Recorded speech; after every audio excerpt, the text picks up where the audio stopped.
Eh papa, wenze mikolo et comme il passe. Ok, na 5 000 ou 4 000 boé. Au sommet à malonga te. Biloko nyoso tina wenze mati. Même litungu la 100 francs na wenze. Et ça est souté.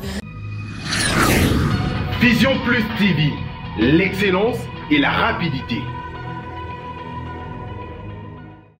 Vous nous souvenez partout, fidèles internautes, bonjour et bienvenue dans votre émission qui vous informe surtout sauf rien. Et je suis là, le vôtre Dep Omenga devant le microphone pour vous informer sur toute l'actualité politique de la République démocratique du Congo. Et merci aussi à mon caméraman. Fidèles internautes, le lot, tous allés dans Banzilla, la République démocratique du Congo. Donc vous avez une réaction par rapport il y a monté, il y a dollar topé, il y a monté, il y a bilo qu'on a bakati, il y a marché na biso mingi to laki que non, le peuple d'abord, président Sikakoti to ngaki mingi changement quota. Est-ce que changement on doit ko prôner et quota pambate to peuple congolais, petit peuple à mon clair na social. Est-ce que changement on koti na vie sociale to ko ebate yango na biso lelo vision plus autozi makanisi ko kitana banzela ko zila bilo ba réaction et pas il y a petit peuple ba petit bato o ba ko sala ba commerce ya mike to ka lo lenge nini bilo ko tembo na nzela. Ensemble avec mon caméraman et moi Dep Menga, je suis là pour vous servir. Toujours tembola, toujours ba réaction, il y a petit peuple, merci. Mbote. Boni. Kimezali. Tout le monde ouais, c'est comme ça la coupe, ça la gagne. Ngaina da receveur. La receveur. Et le lot tout le monde changement ya président, tout le monde régime Sikakoti, kasi dollar et mati, bloco eko mata malobano ezali. Bon, malobana ezali boye. Bango balobaki ke soki ba changer président de bato ba robika na Congo. Mais to sali étude banda ba changer président kobuka, kopanza, kokanga. Alors, ce que tu as bango to tela ki bango na bokonzi ezali nini? Population ezolela, nzala, mpiaka, misala ezali te. Bango bazo salela biso ba makadami totonga. Ce que tokotonga libumba tonga kango na kolia na mbongo. Bongo misala ezali te, ce que tu na bango kuna nini? Alors nde sengi président oyo to tsaki. Comme azamo lobeli na biso. Biso peto ba lobeli na ye. Abongisa. Congo eza pona biso nyonso. Tobotami na Congo, tokoli na Congo, nde sengi président Tshisekedi abongisa bokonzi oyo ya azwaki. Aza muta ko commander te. A commander oyo sengi pour la population ebika. Nde malobanga na zaleki na yango. Merci beaucoup. Oui, mon mboka mbote. Ah bonjour papa. Boni. Malam. Papa, tu l'as qui sont ce petit peuple, tu baki changement de régime, tout le monde a changé. Depuis passation au pouvoir et salama, tout le monde dollar et kokitaté, tout le monde bloque kokitaté, réaction dans les années attaque congolais kino puis en plus. Attaque kino, attaque congolais bon. Réaction ngai naza réaction te pona nini, gouvernement na nebimité en place. Vous comprenez? Gouvernement na nebimité. Oh nyoso bazo sala wana ba matisa e mata biloko e mata. Bon, tokolo banini baza o bayaki bayo luka mbongo na kata mboka na biso. Bango nde mutu ba osala ndengo wana po dollar e mata biloko. Nani ona ba luka mbongo na mboka na biso. Ba libanais, ba indien, ba chinois, bango wana. Demande na yo za nini pa ba condiment so ba Holanda biso. Demande na ngeza soki gouvernement bimi. Toza pressé ndeti biso bo bakinoa bo toza pressé te. Gouvernement soki bimi. Toyeba siko gouvernement en place tamba bandi ko sala ba koyeba siko ko landelelo ko moko dollar e kitanango biloko e kota nango si a monter ba dollar on a biloko on saka dire nini dira ba chinois ba libanais bango nde mutu ba linga nini dollar e matande ngwana ezande ngwana so matisi biloko na bango dollar e mati bango bazande ngwana. OK, merci beaucoup. OK. Oui, fidèles internautes, comme dit au début de cette émission, tous allez en abana Kinshasa, bana mboka, petit peuple oyo ba ko le la katango nyonso, to ko lobela mai matali bo matériel biloko pena dollar. Est-ce que la population congolaise est là qui est non changement de régime? Bah comme on a bonné le changement de régime ango, to éviter to ko yo kamaloba, to pe ba réaction ya ba imboka, moi na mboka mbote. Ouais, mbote papa na journaliste. Boni. Ouais, kitoko par la grâce de Dieu. To ina maison na yo to ko mona bloa kitoko, blamba kitoko, mais kasi souci ça nini? Ouais, souci. Depuis to changer président de la République pour na yo to ya dollar biloko, ils ndeng na ba wenzi. Ouais, depuis que Chanza, président de la République, juste moi constant dans ça là, tant que nous Kabila dollar, ils ont 16 000 juste, 16 200. Mais président Fati, président a biso to voter qui, to l'engager mingi. Mais na sali constant, na monnaie pas naie dollar et mati sous ne mata. Mais dans le début tant on tourne ça l'élection, dollar et maman j'étais na 13 000. 12 500 bato bakomoboyo change mais moment mo tanga zuka bokonzi bapesi na ancien président Abisso Kabila après on a dollar raison ko mata to koyaki ke ngomsu peut-être ndenge azu bokonzi boyo dollar raison kita kolia ezo comme la facilité peut-être on sait jamais côté kalabanzante bando te koyaki ba besoin que ça Abisso ciment mais lelo na mo na remarqué net biso na banda molara papa nanga masque babuki biso babuki babiloko bunga net ngabo babiloko bebilamo mona ezali bongo ezali otonda libanda bayibi babuki banani bayibi ba policier biso ya mboka tozala na banda mola ngako nanga papi wemba bandalo yebinga ngenge yebinga kitambo yebinga mais babuki biso na comprendre mais na ebité na fingi na lobi mabete pour na président aluka moi conseiller ba soda na ye pour yende mukonzi wa konzi nyoso akonseiller ba soda na ye ba travailler na yo travailler na bango na politique na gouvernement na ye juste abongisa bango apesa ba conseil ba ndenge ba marché biso tout tambola bien pour na mboka mais ya kosomba na ba marchandise zo poser problème te mambo ya balance à dollar même si osomba ki na 160 okende boye komi likolo le problème c'est ici pour na dollar so ok na franc tambo na biso to pesa valeur kana dollar na franc ba pesa ngo valeur te je comprends pas na on comprendre te na oyebate so ok ngom sunu to kine ba lufu boye to be kati braza dollar na dollar o mona ba pesa ngo valeur ba fois ba pesa ngo valeur mais fois congolais on sou fois c'est fois pesa bozana montabo ba pesa montabo mota ngome franc ezambongo ebele so na to 100 000 na nga ezambongo ebele mais dollar o pesa na montamo boye za bien te il faut aluka moi akita biso dollar ekita na mo niveau mota ba 14 000 francs, tu recèpes la ma casse pour 1000 francs, 1500 et c'est belé. Au fond d'Agibou, et là on se dit comme on a 12 000, mais sur un dollar, c'est pas péché au montant au bout, au cours c'est pélaté. C'est un peu ça. Souci dans la mbourg et Zaka y a président. Na pardon, ma. Yo kaba conseiller bien bas à pembe na mboka yo bonga. To le là au fort, ko beta ngosuto. O le élection en 2023, so ça m'a bien. OK, maman 2031. Naibita sur na cause c'était 2031 après 5 ou 6 ans 2028 ou comment oui bolimisanga wana ezala nango so ça comme ça là bien to tikelio il faut me ndenge président Mobutu umelaki ça comme ça là bien. OK, merci beaucoup. Oui, fidèles internautes, toza toujours on a ba imboka to sola makamatali dollar to peut monter ya biloko na kati ba wenze mona mboka mbote paponi kimia lelo to yokutana na maison na yawa to les là qui sont tout petit peuple que non changement il y a beaucoup de changement de régime et comme la biso loko moko un peu ça mboka kasi pona yo depuis président Fatia Kotati lelo makambo ya dollar to pe biloko na ba wenze zali ndenge ni bon wana za pena ya kokamwa mingi po ya koloba penze beleza te po président na biso to votaki bien sûr to votaki président na biso mais il y a aucun moral mingi que les dollars ne sont mata ma casse vraiment donc boye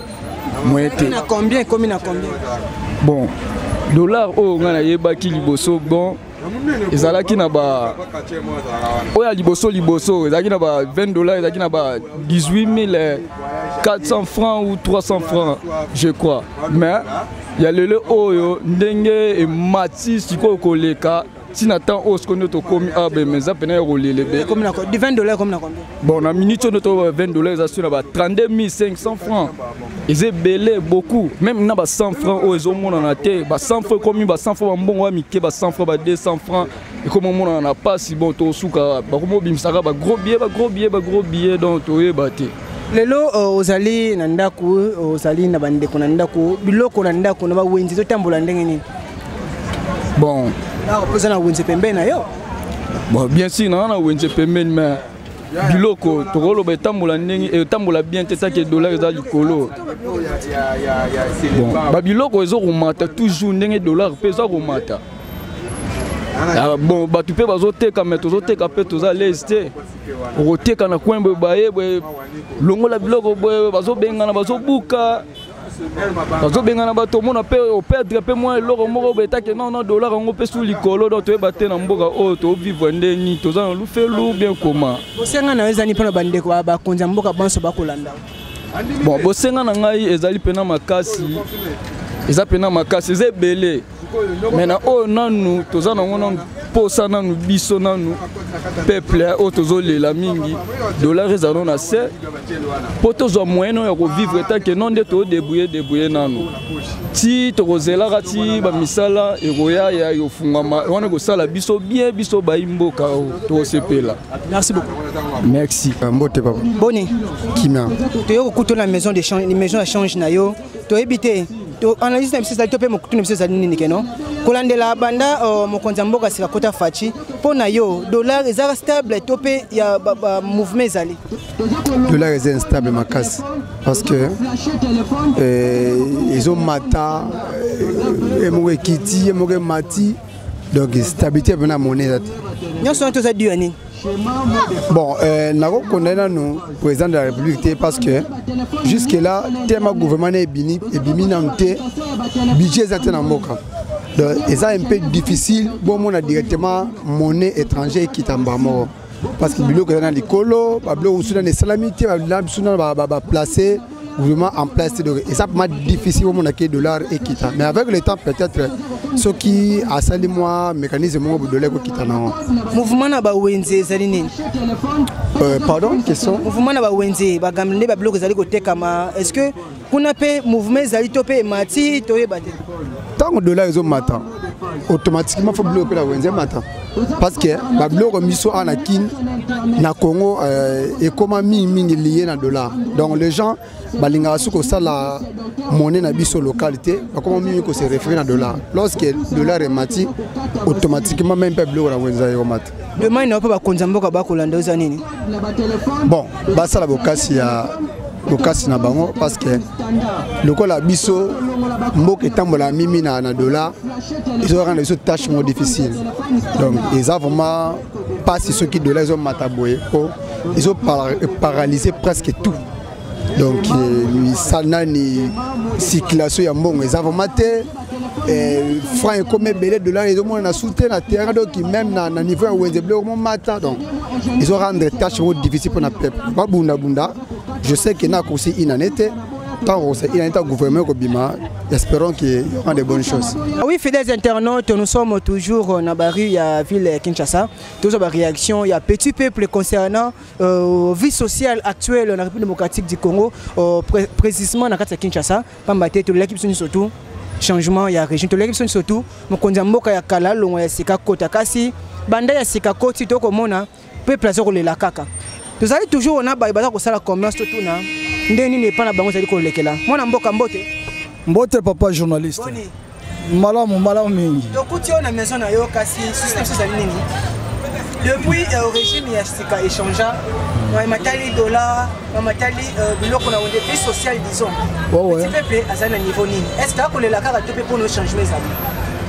Non, changement d'abord bon, ngai d'abord nazana un acteur politique bien que tozana katia musala oyo eza tozo bunda pona mboka mais toza pe na activité oyo e boko la biso pona mais apport na ngana koloba nini montée à dollar to stabilité à dollar eza ko se jouer seulement na facteur ya makambo ebele to ko pesa ka charge mbala moko teke non pona régime échangé yango dollar et matito non il faut que tala nanu régime oyé écoutez que dollar na tonine et puis quels sont les éléments oyo influencés peut-être comme tatoko kita dollar bon pona ngana ko lo banetike pouvoir en place bakuta dollar na to ya 16300 jusque là après 4 mois je peux dire dollar est comme na 13000 bakuta on a 16300 et comme na 16400 bon signification 16500 2000 16600 bon le problème aussi ezali siko to parallèle net biso to changer mbongo okende kote mso yo kuti okoti dollar na to ya 16500 et oteki dollar na 16600 oye na terrain po owelisa yango oche peut-être na 16500 po o gagner peut-être marché mais le rôle à to parallèle je dis bien to parallèle ezalaka fixé na hiérarchie moko ordonnée mutu na mutu achaka pe to na ye na ndenge na ye ok na couloir oyokuta mutu mususu voir même azot beta na 16800 okuta moto mosusu atie tableau monene 16 400.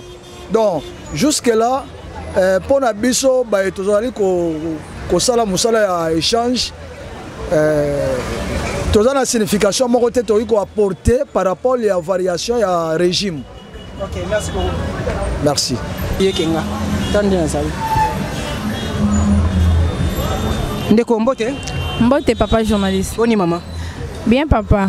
Teko kuta yo esiko fandeli kasi toko yeba ke no kuta ka gambela sombaka bloka miki sombaka fufo sombaka nini pona yo na minute oyo depuis changement de régime wenzeza ndenge nini est-ce que ndo ba no sara buso topé ba perturbation après ali Eh papa wenze mikolo e komi passe ndeni OK na 5000 to 4000 boye osombelo a malonga te biloko nyonso tina wenze mati même litungula 100 francs na wenze eza isute litungula komi 200 300 ndunda 500 eza isute ndunda komi 500 000 francs to comprendre temboka au vie sociale to vivre ndeni to kasi ku changement eza prendre la présidence sikayi na mboka or que mamba malonga eza kate to yeba te soki vie yango to okena ngoti wapi bosenga na eza ni pona ba kondima so ba Hollande nga bosenga na ngeza pona bakonzi bayoka toza pour ça to vivre bien vie sociale ezala bien tande ti bamboka mususu ba braza okende bazolia bien baza bien mais biso awa nyonso eza pasi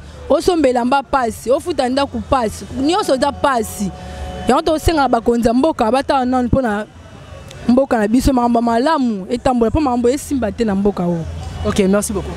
Ah oui, fidèles internautes, vous êtes tellement nombreux. Bolandi, le Lengeni, ni to sali balade on est Bolandi, petit peuple, le Lengeni à s'exprimer. Luboso, il y a micro, Nabino, il y a Congo, il y a Vision Plus, pardon. Et tous avec tellement d'instant on présente une émission au qui commence que Batoba Kolela, c'est pas là qui gouvernement, il y a changement, il y a régime, c'est pas là qui me condamboka et sika kota, me condamboka sika kota, kasiba comme on a clarté. N'ambo ba ko espérer que non, papa Sylvestre Ilunga Ozali premier ministre actuel, tant que sa gouvernement n'est peut-être bako comme on est clair et question tika ligne suspense toko la lenge ni mboka zali ko tambola et ngai dep menga naza toujours na sima na bino pour ko informer bino sur toute l'actualité le lenge ni mboka e ko tambola quel que soit sur la vie politique la vie socio-culturelle toko tambola rato ça nous ba information et restez toujours connecté na Vision Plus pour continuer toujours ko s'abonner tozana pour nous servir bino le numéro est là si vous avez une remarque une suggestion faites-moi écrivez-moi tozana pour nous répondre na exigence na bino. Et merci beaucoup na NK Ozaki Simaba Image et Ngai Dep Menga, je vous dis merci